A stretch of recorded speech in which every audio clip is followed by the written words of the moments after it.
They know the money is coming to go. So what? All right, everyone. Grand Rising, great day and blessed evening. It's your boy Primo.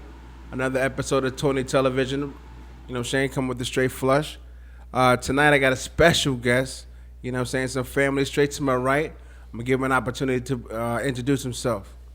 Yo, what up? What's going on? This your boy Tiz the Gator, man. Representing that Trey 1 Pound Utica, New York, Cornhill. You know how we do it, man. I'm here in the building, downtown LA. What up, West Coast? What up? So, as you already know, fam, you know what I'm saying? It's been a minute. You know what I'm saying? We were trying to, get something together. Definitely glad you had an opportunity to come through tonight. You got some new information, some things out there that I definitely want the people to be aware of. So let's get into that a little bit, all right? No doubt. Let's do it. First of all, big ups to you, brother, because you wrote a book. Appreciate that. All right? Yeah, definitely. First of all, what's the name of the book? A Chance at Life. A Chance at Life. Yeah. All right, they said never judge a book by its title, right? But from the title of that book, you know what I'm saying, what inspired you to name the book that? Well, because like in the form, like us as humans, we normally just be existing. You know what I'm saying? Like we really don't be living our life. Like we know people back home that we grew up with that's like been born in the same city and been living in the same city their whole life. They don't do nothing. They don't go nowhere. They don't travel. They don't see what the world for what it is. You know what I'm saying? So me being that I was in that lifestyle and got away from it, it finally gave me a chance at life to see everything and go where I wanted to go and experience everything. You know what I'm saying? Explore. I mean, so now that you have an opportunity now to have a chance at life, I mean, what things have changed since then? Man, everything, yo. Like the crazy thing is like, most importantly is my spirituality with God. You know what I'm saying? That changed. I'm a God-fearing man. I'm a spiritual dude, so I'm a firm believer in the Creator.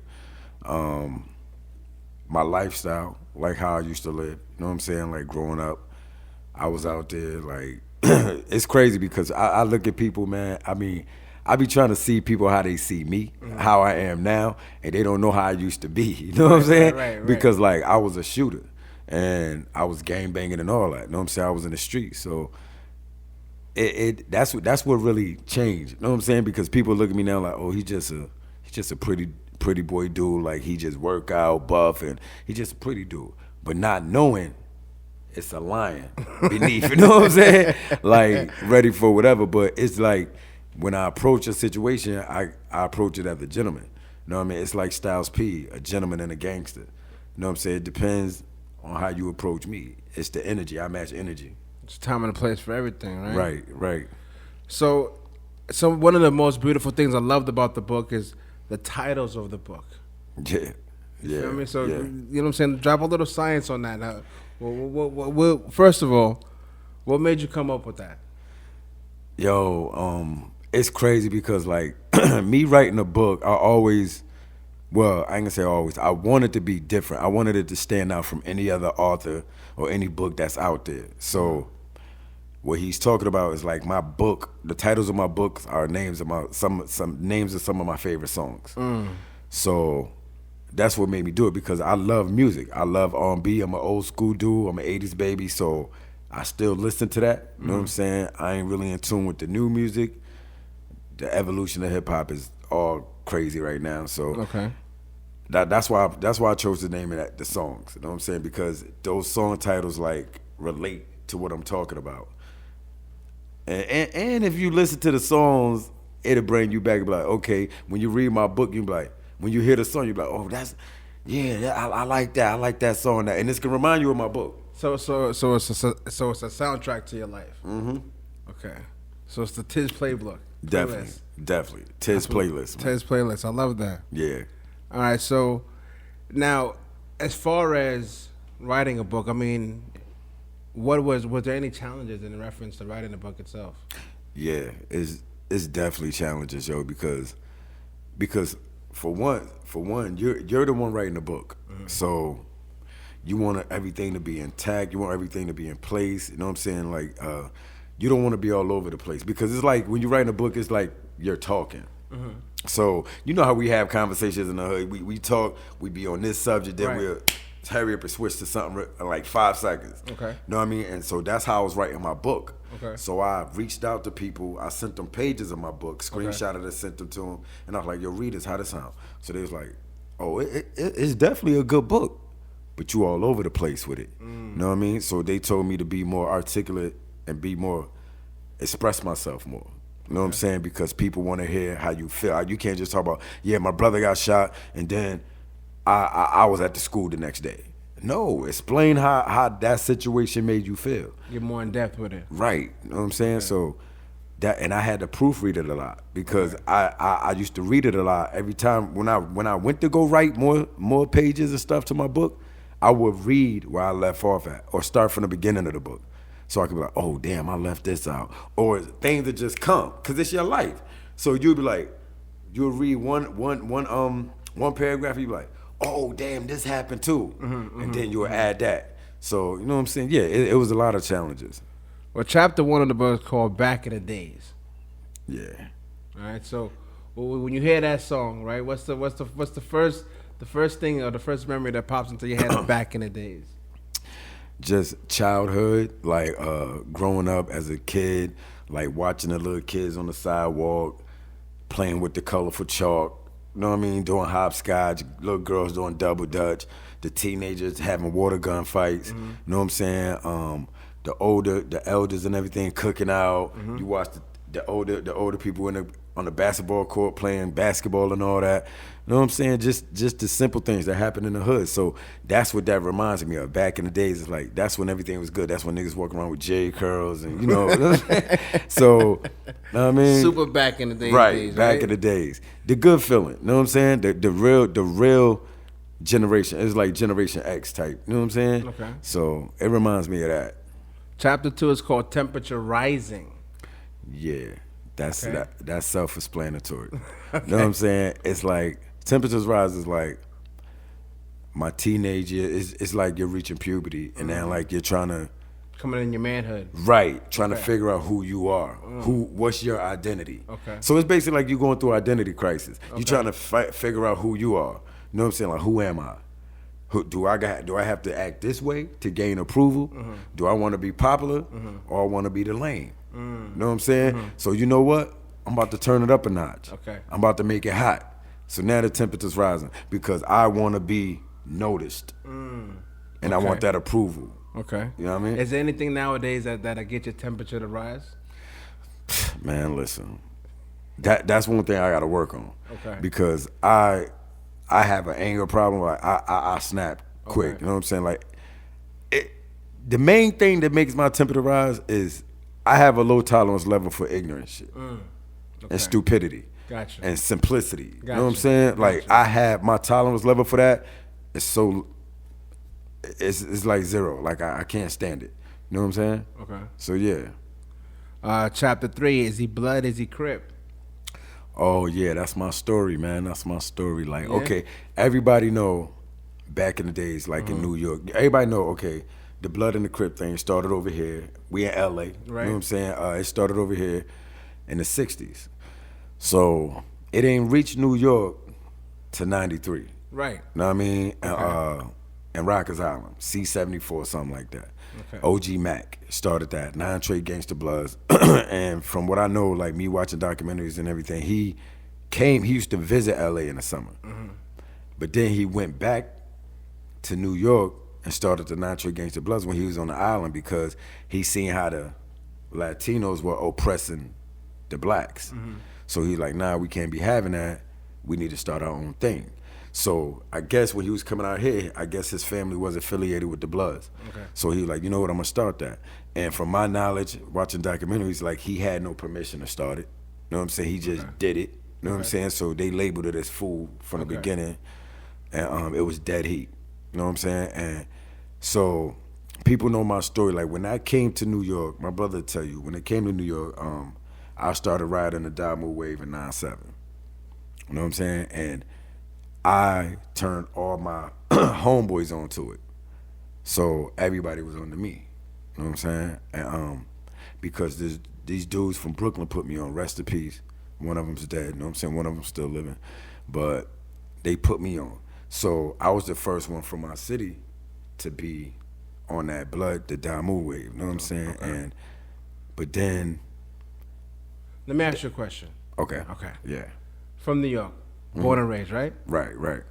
So when the gangs itself, infiltrated New York, I mean, not everybody initially from the beginning jumped on, right? It was more like, yo, that's a Cali thing. You know what I'm saying? So how were you, or what made you know what I'm saying, everybody at that point in time want to still, you know what I'm saying, follow in that direction?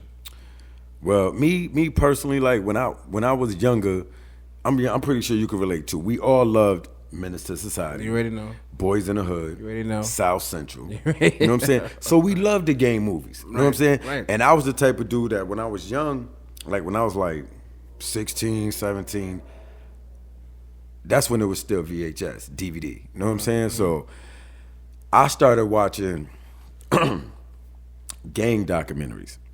And there was a gang documentary that like snatched my attention right away, and it was called Dead Homies, and it came out in '94. And it's a true documentary from out here, LA, with the Blood and the Crips. They went to every neighborhood, they filmed them, real live gang members, active. You know what I'm saying? Some of them, by the end of the movie, you'll see the end of the movie, the credits, rest in peace, and he was just speaking on the documentary. You know what I'm saying? So I used to watch that every day, and I was infatuated with it. I was like, damn, they really lit that. And I wanted to believe in something and like hold honor to that. Like I wanted to be like, okay, I want to start my own. You know what I'm saying? And I was like, we already got the crew. We from the terrorists, we from the projects, we got our crew. But I wanted to do this because I was infatuated with them movies, that gangster lifestyle, because I was like obsessed with like the structure of it. The organization of it. I was like, damn, they got discipline. They structure right. You know what I'm saying? So I was like, yeah, we can have rules, regulations, and we can do this thing right.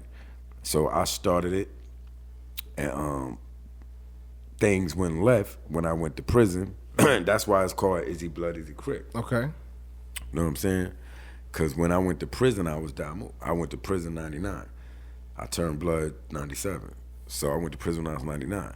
So then 2000, 2001, because if you know the history of New York prisons, we got 54 prisons in New York. You know what I mean? And like, I say like, back then it was like 51, 52 ran by Bloods. So if you was a Crip anything, you had to get shit shaken, or you had to get up out of there, or you had to sign a PC. Right. So the Bloods ran all the prisons. You know what I'm saying? So I went up north, I was Blood, so I was good. You know what I'm saying? But it was like the Bloods from New York City, because I'm from upstate. So the Bloods from New York City, like, yo, who put you down? Who brought you home? And what's the lessons? So they asking me codes and shit. And I'm like, nigga, I don't know none of that. Nigga, I'm Blood. I don't know nothing. I don't give a damn about none of that. You know what I'm saying? So I had got locked up in prison. I was in jail. You know what I'm saying? Like, you go to the box, we call it jail in jail. So I was in the box, but then I came out and I was on cube restriction from a prior prison from when niggas popped off. You know what I'm saying? And they blamed it on me. Oh, he sent the hit. He did this. Nigga, I ain't had nothing to do with that. They sent me to my dorm, because when I first went to prison, they sent me to Green Correctional Facility. Everybody know this. Green was a Crip jail, Crip prison. It was the only Crip prison in New York State. They sent me there. So I was like, damn. So I'm sitting in the dorm like this, 60 niggas, like 40 of them Bloods, 40 of them Crips and Latin Kings.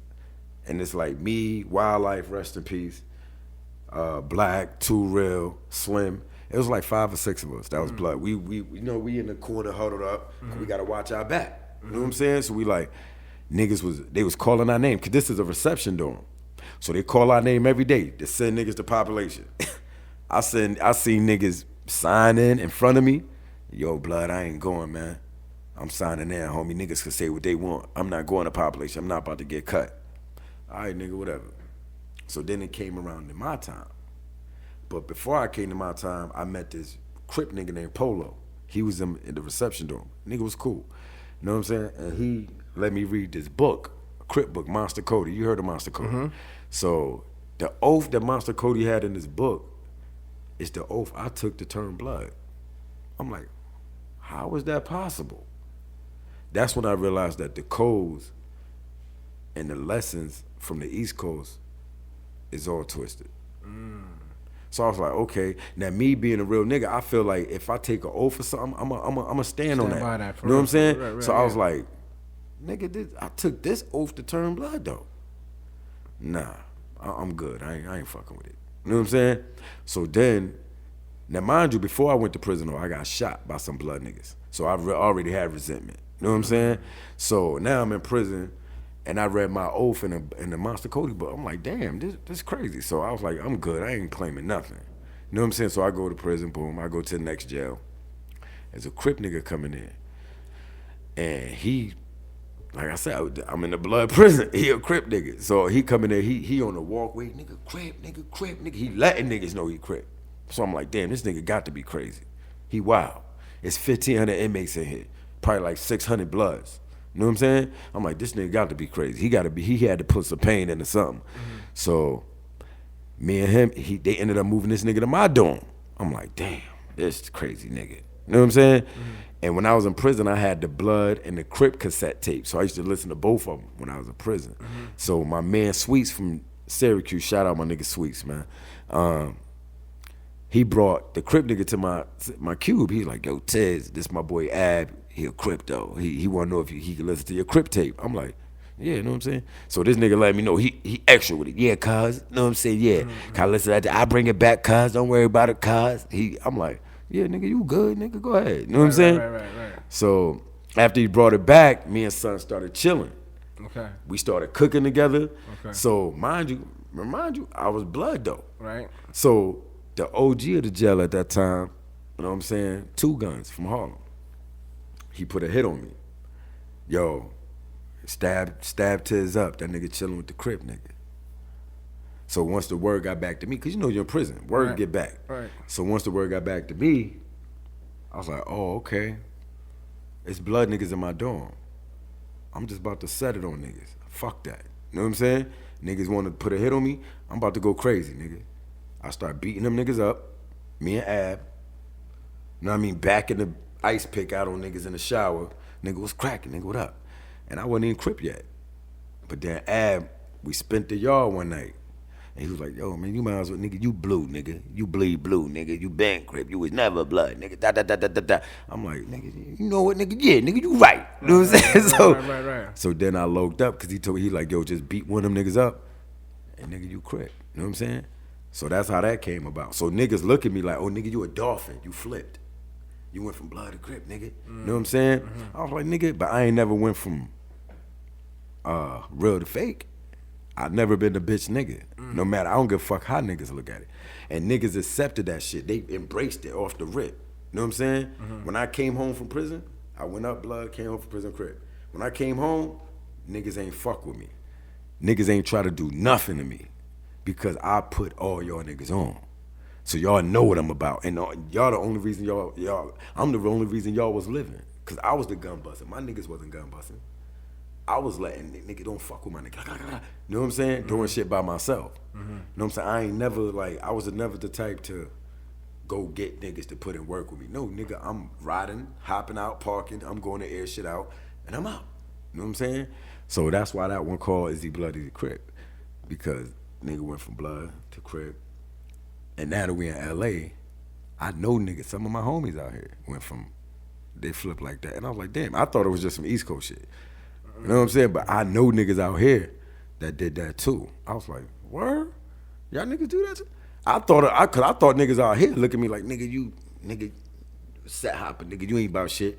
But all my niggas out here, they affiliated. Is it more about the set, or is it more about the love and the unity you get from the people, you know what I'm saying, that you click with? It's because in a situation that you're in, and then, you know what I'm saying, like you said, you came in the game blood, and you was running in with bloods, and you was having your own problems with bloods, and then right. You know what I'm saying, you found somebody else who wasn't, you know what I'm saying, who wasn't on that same wavelength, right. But y'all linked on a whole nother level. Right. You know what I'm saying? So right. at that point in time, is it more about the unity of the bond or the loyalty to the set? It was I think it was all that. I think it was the unity and the bump because son took me in like, yo, nigga, he said, I see it in you. You a real nigga. You know what I'm saying?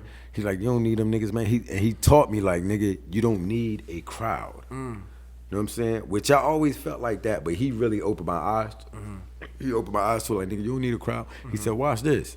And it was just me and him claiming this crip shit in this blood prison. Niggas ain't touch us. You know what I'm saying? Because you gotta think about it. If you got a whole, it's just like if we was in this room and there's 10 blood niggas and me and you the only crip niggas in here. Niggas gonna look at us like, hold up, nigga. These niggas got to be crazy or something because that why would they claim crip? And they know everybody in New York State is on that blood shit. You know what I'm saying? True. You got you the underdog, so you got to be certified crazy or something. Like, nigga, why would you do that? Right. You know what I'm saying? Right. So, but niggas ain't fuck with us, man. Niggas ain't fuck with us. You know what I'm saying? The next one is called chapter 4. Up North Trip.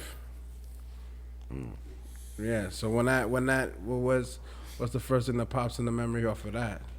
That's basically what I just explained. My prison. You know what I mean? Because that's one of Mobb Deep songs, Up North Trip. Yes. Remember?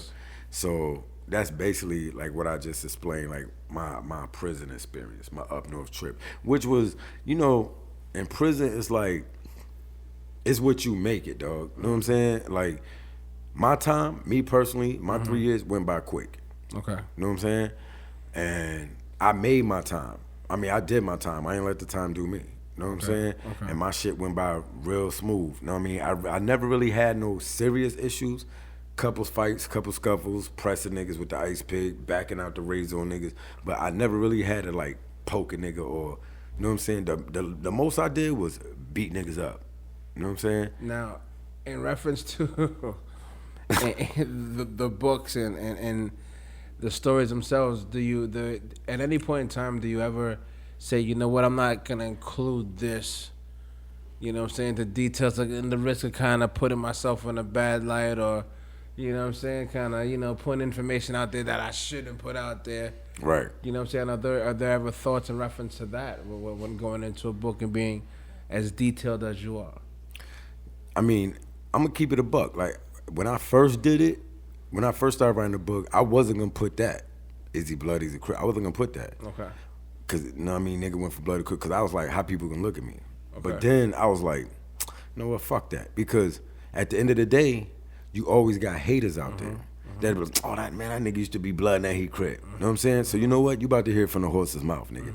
Take it how you want it. Because I'm the type of nigga like, I'm a likable person. Niggas fuck with me. You know what I'm saying? Because I keep it 100. Like, I don't change faces on niggas. True. So, niggas be like, oh, that nigga, niggas still say that shit. Yo, that nigga used to be blood, I ain't crap.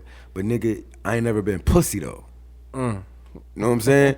So, that's the whole thing, nigga. I don't give a fuck what I was. Right. You know what I'm saying? I ain't never been pussy. You ain't never heard of niggas slapping me, beating me up. You know what I'm saying? Pistol whip. You ain't never heard of that. Tiz, I ain't got no dirt on my rap like that. You know what I'm saying? You heard about me. Oh, Tiz was shooting this nigga. Tiz shot this nigga. Tiz pistol whip this nigga. Tiz ride this nigga. You know what I'm saying? Right. Not saying I'm a super gangster killer, but nigga, I ain't never been the type, nigga, you would never hear a story like he got slapped, he got bitch niggas pressed him. Nah. I'd rather get knocked out. You know what I'm saying? Like, knock me the fuck out before I be a bitch. You know what I'm saying? All day. The chapter 5, welcome back. That's when I came home. Okay. Yeah. When I came home, it was crazy too. When I came home, mind you, I went from blood to crip, right? So I already had these thoughts in my head. When I come home, I'm going to have beef with the Bloods and the Crips. You know what I'm saying? Because before I went to prison, I was bringing it to the Crip niggas. That was in my hood. You know what I'm saying? Before I went to prison, I was blood. I put niggas on. So now, everybody, niggas get word in the streets from prison. Oh, Tiz Crip now, Tiz Crip. So I'm like, my niggas gonna hate me. They gonna be mad. Like, nigga, how you do that? You put us on. You know what I'm saying? So I came home with the mentality like, nigga, it's you against the world. Cause first of all, the blood niggas gonna hate you. The Crip niggas ain't gonna trust you. You know what I'm saying? Like, nigga, you beat our ass. You did this, you chased us down. Nigga, we ain't fucking with you. So I came home, I was by myself. still cripping. You know what I'm saying? So I'm like, Did you feel at that point in time you had more something to prove? Did you have to feel like you had to prove like you were more Crip than you were Blood at that point in time, or was it still me against everybody? it was I was holding that C up harder than I was holding that B up on the real. You know what I'm saying? Because niggas heard about me before I came home. Niggas like, oh, Tiz turned Crip in a Blood prison. That whole weight alone. You feel what I'm saying? So when I came home, I feel like I ain't had shit to prove because I was in prison banging. I wasn't on the street. You know what I'm saying? So in prison, niggas can respect you more because there's nowhere to run. You sleep with the enemy. You see the enemy every day. In the street, you can hide. Right. You can skip town. Right. I'm sleeping with y'all niggas. Right. You know what I'm saying? So, no, I ain't had shit to prove to niggas. Okay. The only thing I was gonna prove to niggas if niggas try to press me and be like, nigga, you fuck that, yeah, now I'm all on your ass. You know what I'm saying? Okay. But, I felt like I ain't had nothing to prove because niggas already heard about me. Okay. So you felt like, I mean, was it a easy transition coming home and then, you know what I'm saying? Now throwing a C up instead of a B, was it more of something that was in your mind than what you actually experienced when you got home? It was easy for me, bro. Like it was that ass easy for me. Like when I came home, I was super Crip, bro. I was even changing. I was on some real West Coast shit. I was changing my B words to C's. I'm talking about kicking, caxy, and cool. You know what I'm saying? All that. Just changing everything. Like when I say blue, it's clue. Or you know what I'm saying? When I say Buster, he a Custer. You know what I'm saying? So I was talking like that. You know what I'm saying? So I was really on that shit hard. You know what I'm saying? Embracing the whole Right. thing. I was going crazy with it. And when I came home, nigga, I had like 3 flags on every day. Okay. I wanted the drama though. I Really? wanted niggas to fuck with me. I Just did. because you felt like Yeah, cause I matter of fact, yeah, I did feel like I had something to prove. Cause I wanted niggas to fuck with me. Cause I wanted niggas to text me like, oh nigga, you went up north. I wanted niggas to come do that. Was it more or less of you wanted them to touch you because you were now more super Crip, or Yes. because it was just who you are and whether it's Blood or Crip, whatever it is, I'm me. Yeah. No matter what, if you try it, you gonna catch it. I want niggas to test me because they know I was super crippin'. You know what I'm saying? Like this nigga really went up north. They heard about me. So you wanted the drama. I wanted it. The first week home, nigga, I had a 38. I was walking every day with a 30. I'm on parole, nigga. Speaking of that, chapter 6. Parole violator. Parole violator. I came home, okay. Okay. My initial bid was a 1 to 3. Okay. Now, on a 1 to 3, the minimum is 1 year. You could come home in 1 year, right? Which is 12 months. Now, in New York, you go to parole 2 months before your release date. Okay. So I went to parole 10 months. Okay. So if I made my parole, I was coming home in 2 months. So I didn't want to make my parole. Keep it a buck. I was like, nigga, I don't want to come home in a year. I want years under my belt. That's how young and dumb I was. I was like, nigga, I want years. I want niggas to be like, yeah, Tiz just did 2 years. You know what I'm saying? So when I came home,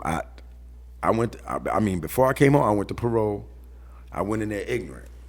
So why you had a gun? Because I got shot. Talking to these white people like they're crazy. They smacked me. Boom. Take another year. Now, my other year, on the 1 to 3, they got something called a conditional release, which is your CR date. Which means they gotta let you go. Unless you catch a free world charge. Right. So my conditional release on the 1 to 3 was 2 years. I came home 2 years. I was like, yeah, now I'm ready to go home. So I went home. And I was home for 6 months. I came home July 17, 2001. I remember the date. July 17, 2001. Got locked up February 2nd, I think, 2002. Out in July, locked up again by February. Yep, by February. So like 6.5 months I was home. You know what I mean? And the reason on parole violated. That's a good chapter, yo, because on parole, my parole officer got me a job. You see that movie 8 Mile, right? Now you know the job Eminem was working out, it was all parolees. You know what I'm saying? So my parole officer came to me. He was like, "Yeah, do you want to work?" I was like, "Yeah, I want to work." Okay. He sent me to the job with all parolees, which we don't supposed to be around parolees. Right. Right. So I was working at a recycling center, making like $5.45 an hour, something like that. So I was on parole, and I came home. So like I said, I was like, I got beef with everybody. So I used to go to parole, son. Word to my kids, with my gun on me. I used to go to parole with my gun on me, on my waist. You know what I'm saying? And this is the time around when Aaliyah died, 2001 August. And then 2001 is the 9/11 shit. So they had metal detectors in the parole building. But parolees, we could walk around them because we got the tag. I'm going to parole. I'm going upstairs. Oh, okay. Walk around there. Nigga, I used to have my gun in my jacket, bro, going to parole. And I thought I was going to get locked up one time because my parole officer, first time he ever asked me to take my jacket off. Because he, you know they give you the piss test. I've never been a weed smoker, so I'm going to pass my shit all the time. So, but I used to go to parole drunk, tipsy, nigga, because I used to be at work. Me and my niggas, we used to have a book bag in a bathroom in a stall with a bottle in it. So every break we'll go in there. We drunk on the job, know what I'm saying? We all drunk. So after that, we had to report to parole. So we all see each other in the little waiting room for our paroles. And, oh, I'm fucked up, nigga. I'm fucked up too, nigga. You know what I'm saying? Right. So this day, my parole officer like, Taiwan, relax, man. Take your jacket off. I'm like, all right. And I forgot I had a gun on me. Took my jacket off. Now, you know the chairs with the wood in the handle? Yeah. So I took my jacket off and it was like, I was like, oh, shit. The gun hit the handle, but it ain't fall out the pocket. Cause I had a jean jacket, rocker wear. So I was like, oh shit. He was like, you all right? I was like, yeah, I'm good. He's like, can you piss? I was like, yeah. He said, leave your jacket right there. I was like, oh shit. All right, so I go in there and piss. You know, they gotta stand in the doorway, make sure you ain't pulling no fake piss and all that. So, I mean, he ain't fuck with me though. Like he ain't know the gun was on me, but I was on parole. Dog, I had a whole regimen, bro. My curfew was 9. I used to sneak out the house at 12. I used to tell my mother, when I leave, don't answer the phone, don't answer the door. Because you can't get violated on parole. If they come to your house, boom, boom, boom, knocking on your door, you don't answer the door, or they call you, you don't answer the phone, they can't violate you because they can't prove that you wasn't home. You know what I'm saying? So I had the thing when I used to leave at 12, my mom would tell my little brother, don't answer the phone, don't open the door. And I used to leave, bro, and I had to be to work every morning like 7 o'clock. I used to be out from like 12 to 4. Then go to work like this, tired as hell. And I used to be out shooting, gangbanging, spray painting niggas' houses, setting shit on fire. I used to sleep with my gun in the window, bro, looking out my window. I mean, not sleep, but just be up with my gun out my window because I was doing so much dirt when I was on parole, and my parole officer ain't know. I went to parole one time. I remember he said, Taiwan, you're my best parolee. And I just smirked. I'm like, nigga, if only you knew, nigga. Right, basically. I'm like, this nigga don't even know. But know what I'm saying? But yeah, parole violated. Then I got violated when I got in a fight. You mentioned something earlier that was kind of interesting. You said that at first, initially, you could have went home after the first year. Yeah. But you didn't want to. Nah. Why is that? Because I felt like the young mentality, you know what I'm saying, young and dumb. I felt like, because when I went to prison, when they sent me to prison, it was January 2000. I got locked up October 99, January 2000, 3 months later, I was up in prison. And when I went to parole, it was August. So I only been in prison like, 7 months. So I was like, I don't want to be like, nigga, I only did 7 months in prison. Nigga, I want to do years, like everybody else do. You know what I'm saying? Just young, dumb shit. So you wanted, okay, so you didn't want to go home because you wanted to state the fact that you did more time. Right. To help it build the rep in reference To to build the rep, yup. Okay. To build the rep. Stupid nigga, yeah. Okay. Yeah, to build the rep. I wanted the S behind my year. You know what I'm saying? Okay. Yeah. Do you feel like, well, at the time, you thought that it was helping you, right? Yeah. You thought that it was gonna do something that was positive for whatever you wanted it to create for yourself. Right. Now, older, right, father, Right. looking back at that, do you think that that time was positive for you?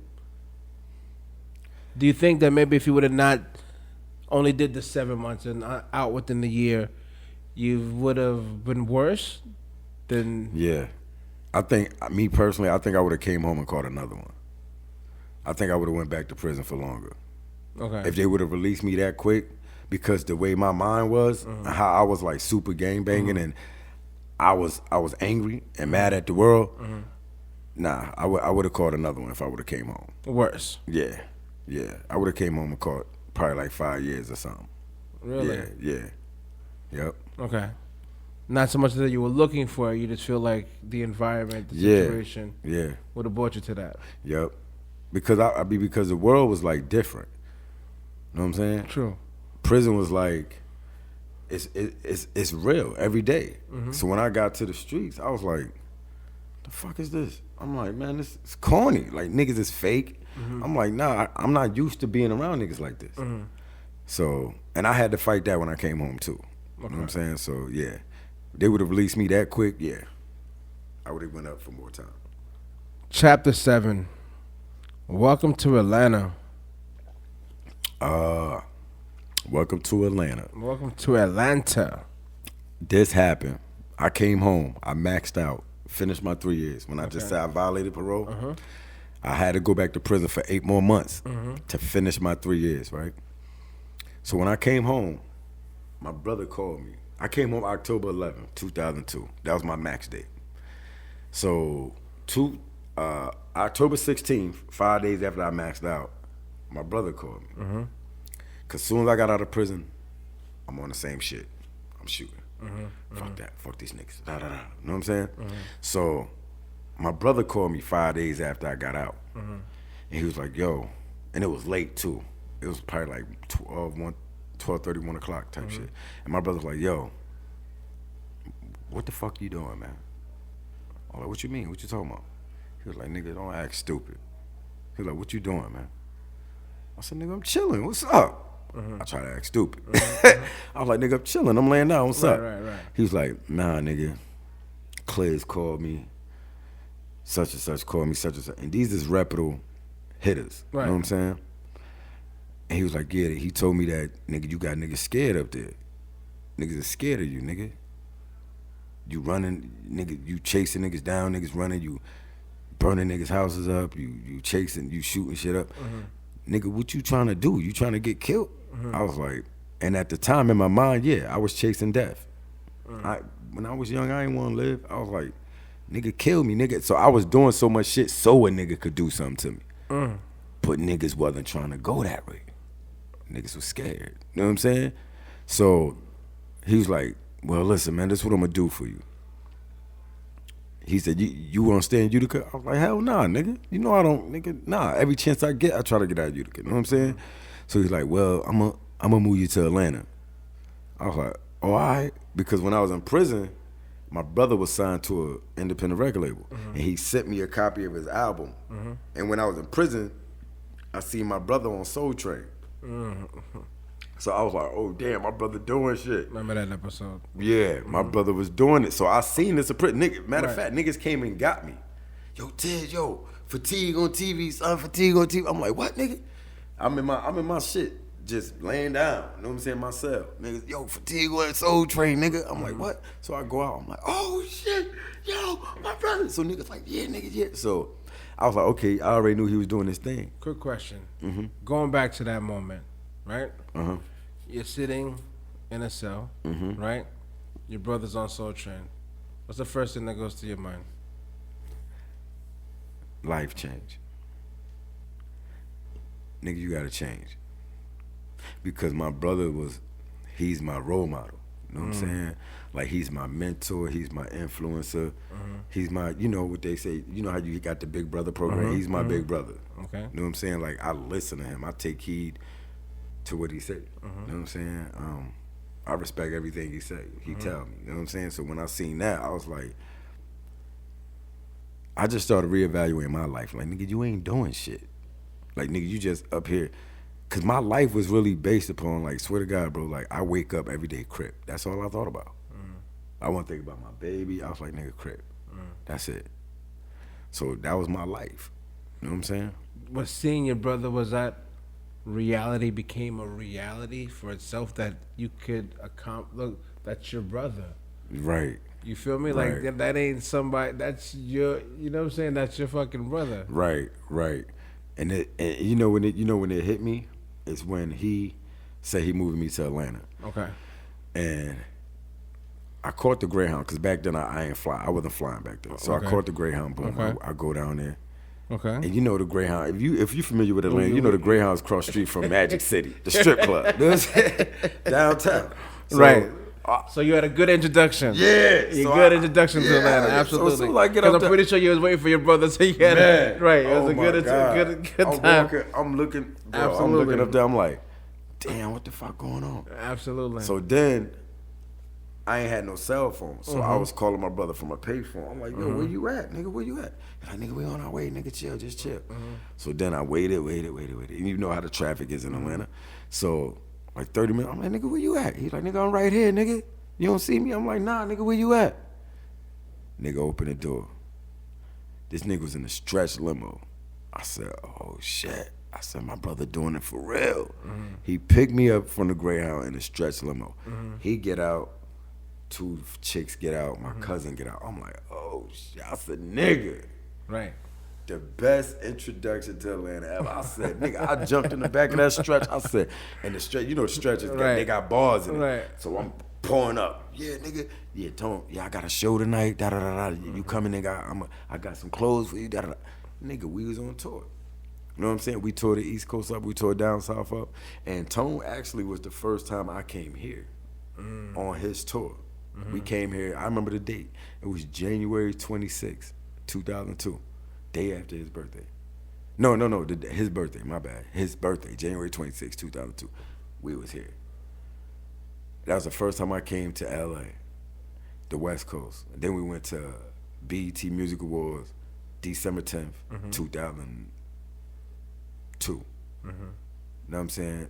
Matter of fact, January 26, 2003, my bad. That's when we came here. December 10th, 2002, 2 months after I got out of prison, we was in Vegas at the Billboard Music Awards, and I was sitting next to Tyrese. I met Phil Mobb, the Saint Lunatics. I met Tang, Mike Tyson, Nelly, Chuck D. I had my brother tell you know how you go in the hotel room and they got the little paper on the desk that you can just write notes.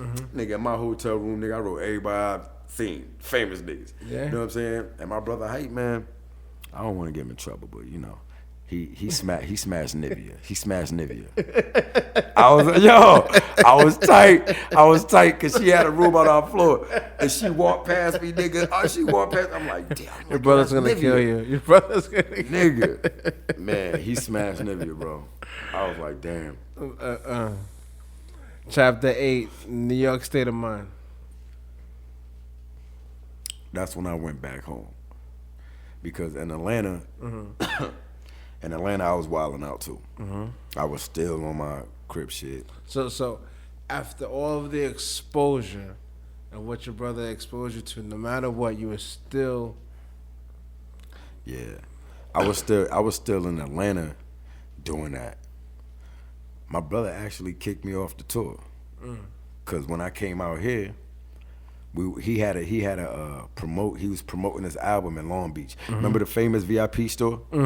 He had a setup in front of the store. He was promoting his album there, and I'm across the street talking to some Crip niggas. Know what I'm saying? So, I had a blue flag on. I remember what I had on. I had an all blue Anichi suit. Remember back in the days when we used to put the rhinestones on our letters? I had that on my Anichi suit, and I had some white Uptown, some Air Forces. And he over here promoting his album. I'm over there talking to Crip niggas with a flag on. My brother, man, don't come out here with that shit. I'm like, nigga, don't worry about me. Right. You know what I'm saying? And when we was in Atlanta, I had my homeboy with me. He was gangster to the site, but we he wanted an entourage. So we on stage. I'm crip walking, this nigga gangster walking. So we making him look bad. It's like okay, this ain't the attention he want. But me being stuck in that, I was on that still. I was like, nigga, I'm fresh out of prison, nigga. You know what I'm saying? So, and then in Atlanta, I was doing so much dirt, bro. I was extorting BPs. I was running up a barbershop. I was putting guns on niggas. I was clapping at niggas. I was getting clapped at. You know what I'm saying? I was robbing niggas. It was so much dirt in Atlanta. And then my brother just finally got tight and kicked me out of Atlanta. He was like, yo, go home, man. You know what I'm saying? And I went back home. And at that point in time, were you upset with him?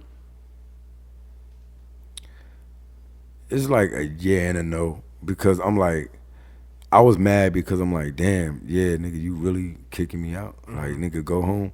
But then, no, because it was my fault. You know what I'm saying? Like, nigga, I brought this on myself.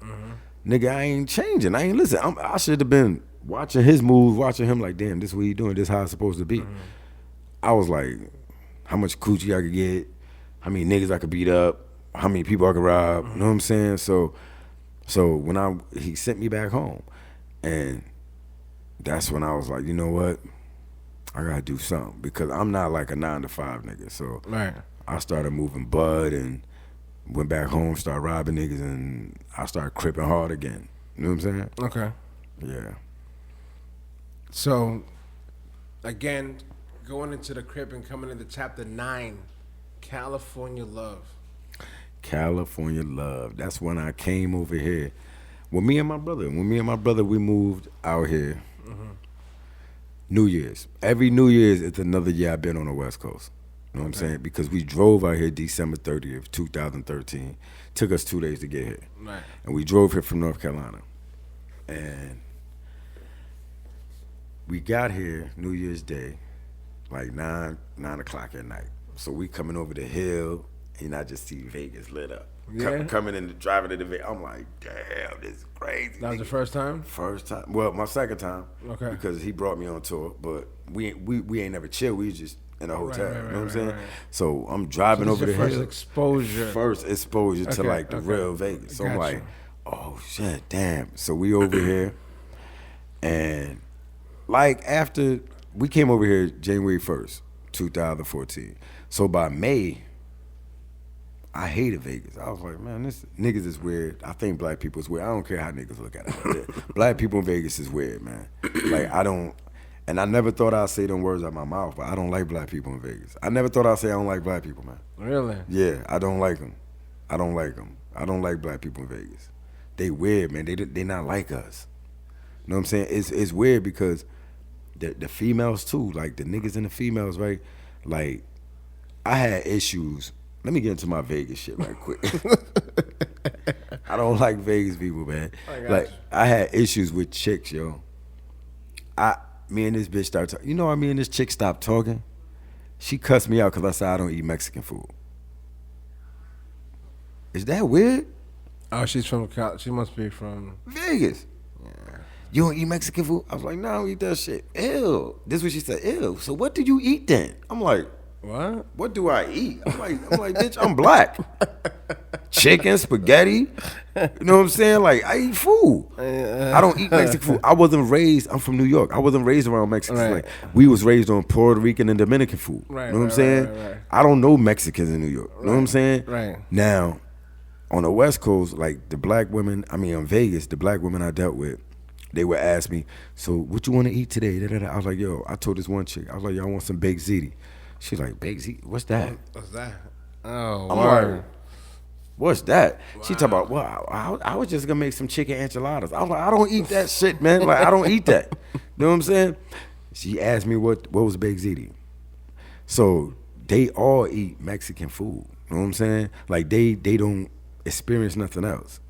Like they don't. I heard this black shit tell me, ew, pizza's nasty. You eat pizza? I'm like, yo. I said, yo, and they just weird in Vegas, bro. Like they just fake, bro. You know what I'm saying? That's crazy. I don't mess with You're not the first person to say that, so don't worry about it. I know I'm not. It's not a coincidence, bro. Everybody I know, that's living in Vegas that's not from there. That's true. They all say, yo, these niggas is weird. Okay. It's not a coincidence. That's true. Last chapter of the book, chapter 10. Change will come. Change will come. That's my, to me, that's my most in-depth and favorite chapter.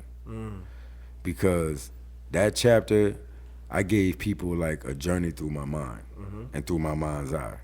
I let them know who I was, how I felt, my beliefs, my out-of-body experiences,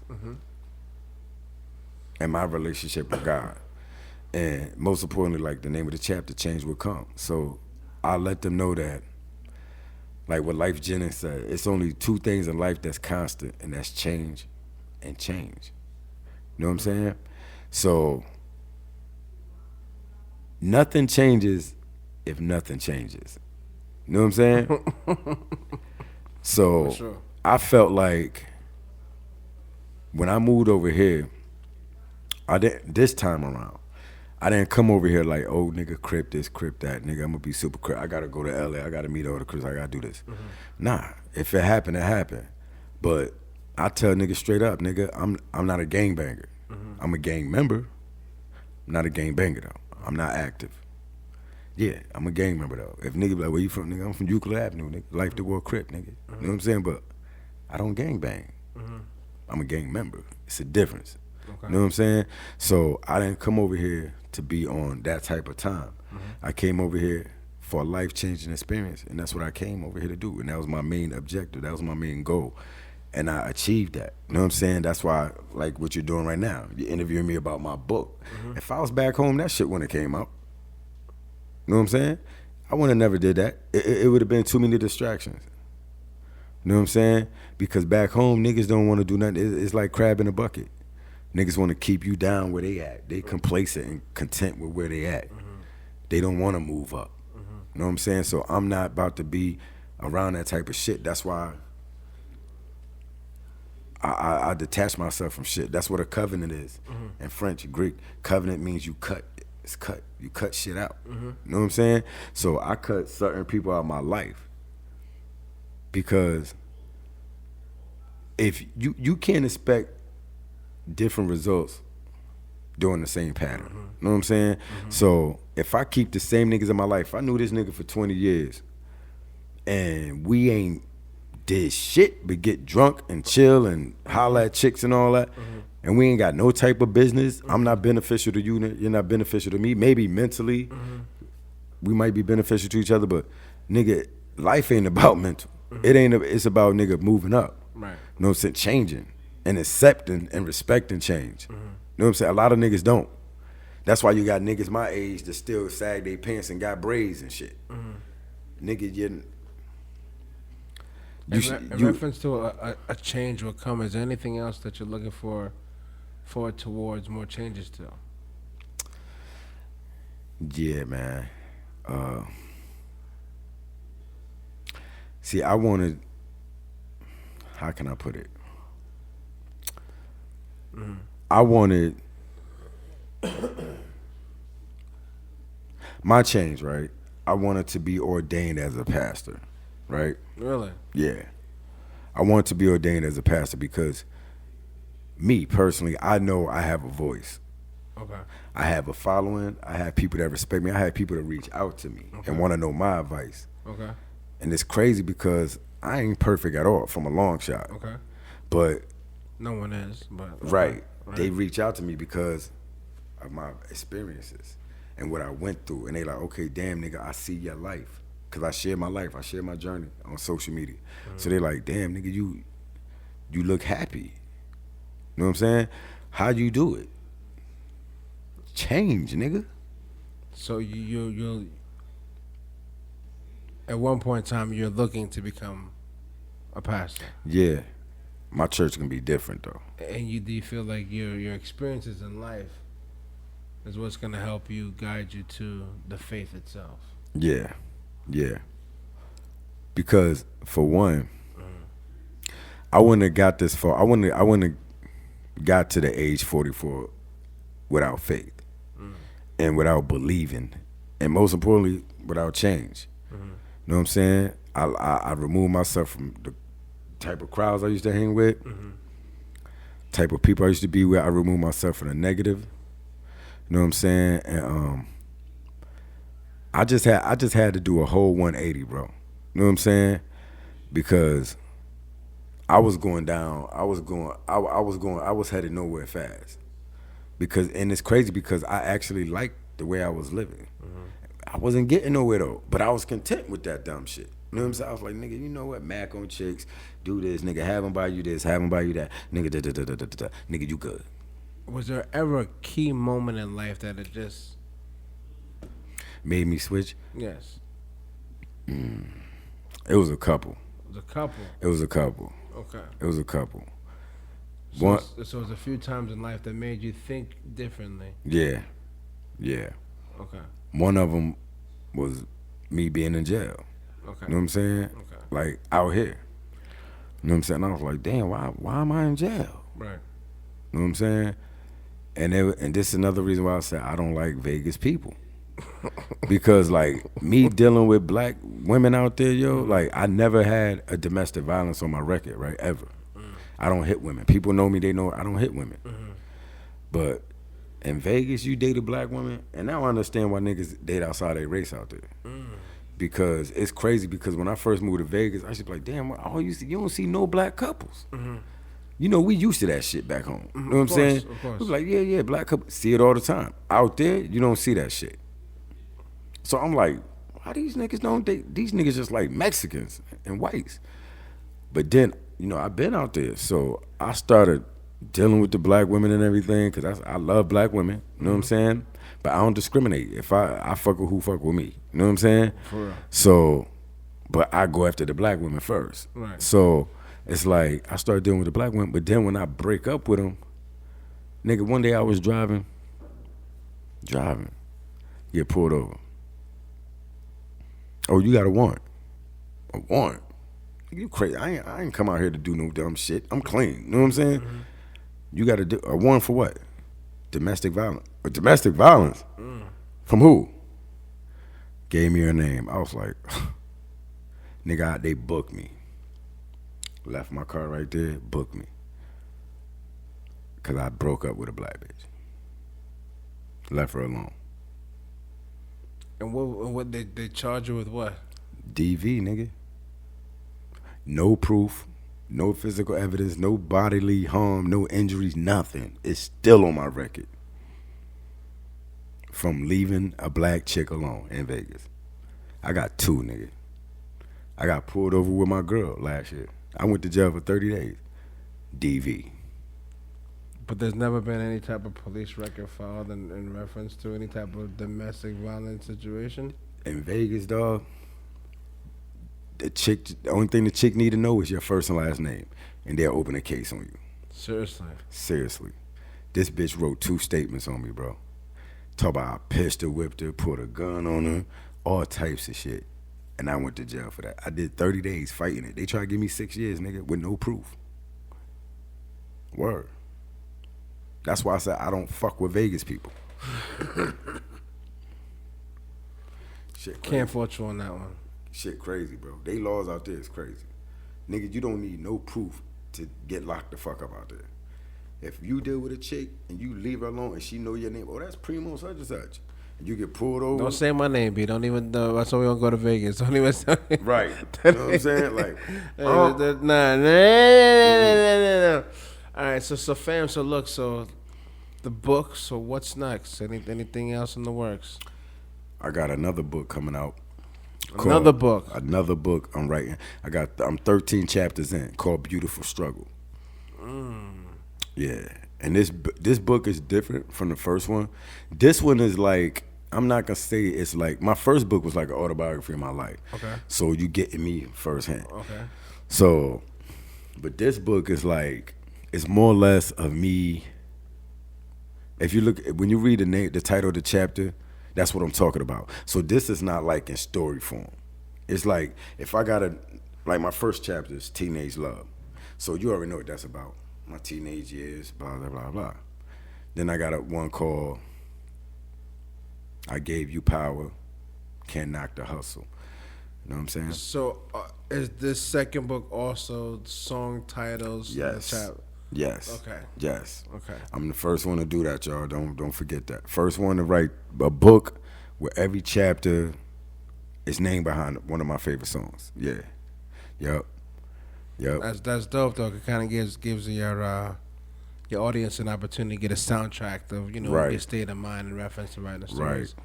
It's a beautiful thing, man. This one, yeah, but this one's not a story though. It's like the teenage love one. It's Right. like my teenage years, and it's not like it's just basically talk about like what I did in my teenage years, and basically the teenagers of the '80s, growing up in the '80s and the '90s. You know what I'm saying? Okay. I told one scene. I said, and it's real, and I know you can relate. I said when we were younger, there was no social media. Of course. Our social media was meeting at the mall, Being social. out at the park. Our social media was when we walking down the street in the hood and we walk past one of our friends' house and we see like 4 bikes in the front, we know our friends is there. Right, You know what I'm saying? right, So right, I was like, that was our social media. Right, you know what I'm right. saying? So we like, that's Mark back right there. Oh, Right, these right, niggas right, over here. right, you know what I'm right, saying? right. So that was our social media. So when I was talking about that part right there, Mm-hmm. you know what I'm saying, meeting up at the mall on Fridays and you know what I'm saying, catching the city bus, just you know what I'm saying? Right. So that teenage love, that's like one of my favorite chapters in that book. Okay. Because it was like same shit I was talking about, like Okay. kids on the sidewalk with the chalk, water guns, double dutch, people. Your mom sending you to the store with a note with the food stamp book. I got you to Friday or whatever. You know what I'm saying? So it's just like us growing up in the '80s. Like you read that chapter, bro, you like, damn. It's a good flashback. Yes, that first chapter gonna snatch you like that. You can be like, so I'm gonna read it. And I'm gonna be able to smell the barbecue, Yeah. and I can just hear the music playing. Yeah. And you're just gonna pull you gonna me be at a in. cookout. You could be at a cookout like, That's yo, what's up. this is crazy. Like this nigga, he hit it on the knob. Cause it's so long, I had so much to say. Yeah, You know what details, I mean? right? Like, man, it was crazy, bro. I just read that chapter the other day too. I was like, nigga, yeah, you did your thing with this. So when is the time frame for the second book to come out? The second book, I'm thinking like probably third quarter, like August, Okay. September type Okay. shit. You know what I'm saying? This year. Yeah, this year, 2023. Okay. But don't quote me though, because I might fuck around and do it like. I'm gonna just say this between June and October. Okay. You know what I'm saying? For I don't sure. have an exact date because I got to do the promotion, market, and all that. You know what I'm saying? Because you do all the publishing Yeah, yourself. I do all that. Yeah. So it's Yeah. all in house for you. Yeah, Yeah. that's what's up. So you also write, author, and publisher. Yeah. Okay. And I got a publisher company too, Gator Publishing, man. If y'all want books done, holla at me, man. DM me, my social media. Again, my social media. Go ahead. You make sure we definitely have that information. linked Social up. media, Instagram, TIZ_DA_GATOR315. That's Instagram. My Facebook is just Tiz the Gator. TIZDAGATOR. You'll see me. You know what I'm saying? And you could go YouTube and follow me on YouTube with Tiz the Gator too. Everything is Tiz the Gator, man. You know what I'm saying? Everything is Tiz the Gator. Everything is Tiz the Gator.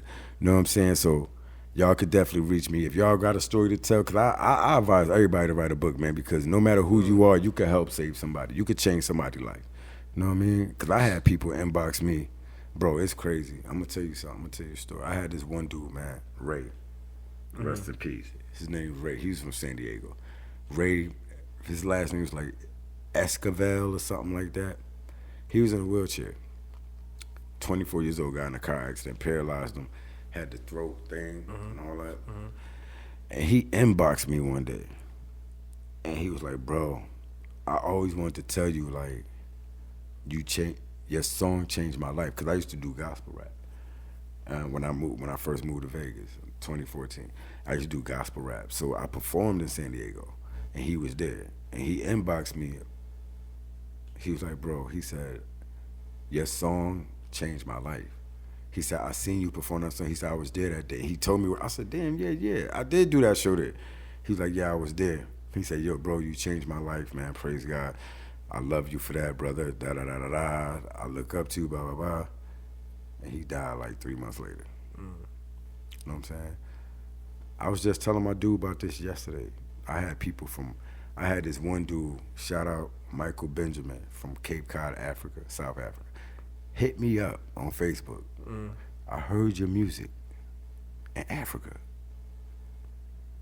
Then a DJ from Canada, Toronto, hit me up.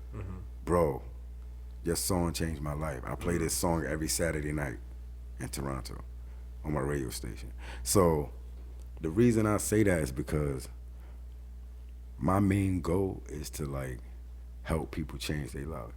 Like help them, mainly help them get closer to God, get a better relationship, and understand who your true being is. You know what I'm saying? Because like I said, man, change is the only thing that's constant. You know what I'm saying? And like I just try to help people, bro. Like I don't do it for the income, I do it for the outcome. You know what I'm saying? Say that so again. I do it for the I don't do it for the income, I do it for the outcome. You know what I'm saying? You just gotta leave a legacy. I receive that. You know what I'm saying? You gotta leave a legacy. You know what I'm saying? Speaking of leaving a legacy, when it's all said and done, what would you want the legacy of Tis the Gator to be? Anybody could do what they want and be what you want to be. You could.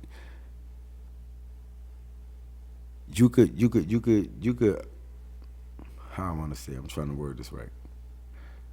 Say what it is. Man. Say how you feel okay. it.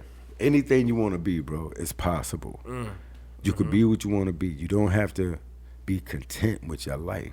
You know what I mean? That. Stop being stressed out and like, oh, I can't do nothing. Because I used to be that type of dude to be like, I got a felony. Oh, the white man holding me back. I used to do all that shit. You know what I'm saying? So then I was like, nigga, I started weighing out my options. I'm like, nigga, I'm talented. I got gifts that God gave me, blessed me with. Nigga, use that to get paid. Be your own boss. You know what I'm saying? So I was like, that's what I'm gonna do. Because I'm not I ain't gonna work for you and make you rich. You know what I'm saying? Because like I tell people all the time, a job is just that, a job. J-O-B means just over broke. You know what I'm saying?